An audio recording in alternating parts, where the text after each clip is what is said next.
Hello friends, કેમ છો બધા? મજામાં? આજે મેં કાઠિયાવાડી રીતે અડદની દાળ બનાવી હતી. ચાલો જોઈ લઈએ કઈ રીતે બનાવીએ.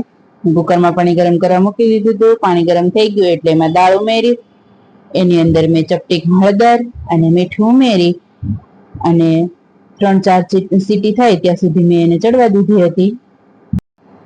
તમે લોકોએ જો હજી સુધી મારી ચેનલને સબસ્ક્રાઇબ ના કરી હોય તો સબસ્ક્રાઇબ કરી લેજો. લાઈક, શેર અને કમેન્ટ પણ જરૂરથી કરજો. તમને મારા વિડીયો કેવા લાગે છે? હવે દાળ બફાય ત્યાં સુધી હું તમને બતાવી દઉં શું શું અંદર ઉમેરવાનું છે. તો 2-3 કાંદા લઈ લીધા છે, મરચા તીખા, ટમેટા અને આદુનો ટુકડો એ બધું મેં ઝીણું ઝીણું સમારી લીધું છે. હવે એનો વઘાર કરવાનો છે. તો એક પેનમાં તેલ ગરમ થવા દઈ. તેલ ગરમ થઈ ગયું એટલે મેં એમાં રાઈ ઉમેરી. મેં આ શાક જે સમારેલું છે એ ઉમેરી દીધું છે. બધું સરખી રીતે ઉમેરી અને મિક્સ કરવાનું છે.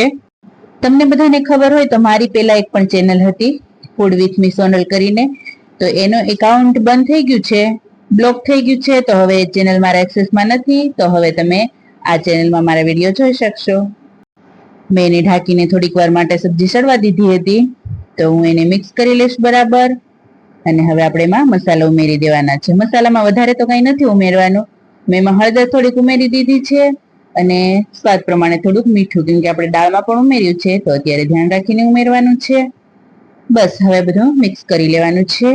આપણે તીખું મરચું ઉમેર્યું છે એટલે લાલ મરચું પાવડર ઉમેરવામાં થોડુંક ધ્યાન રાખવાનું છે.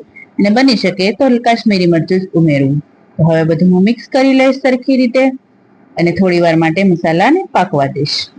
મસાલા સરખી રીતે પાકી જાય એટલે કે આ સબ્જીમાં ચડી જાય ત્યાં સુધી આપણે એને રેવા દઈશું. હજી થોડી વાર માટે ઢાંકીને ચડવા દેવું જોશે, કેમ કે હજી મરચા થોડા કાચા છે. 2-3 મિનિટ પછી જોઈએ તો બધું સરસ રીતે ચડી ગયું છે.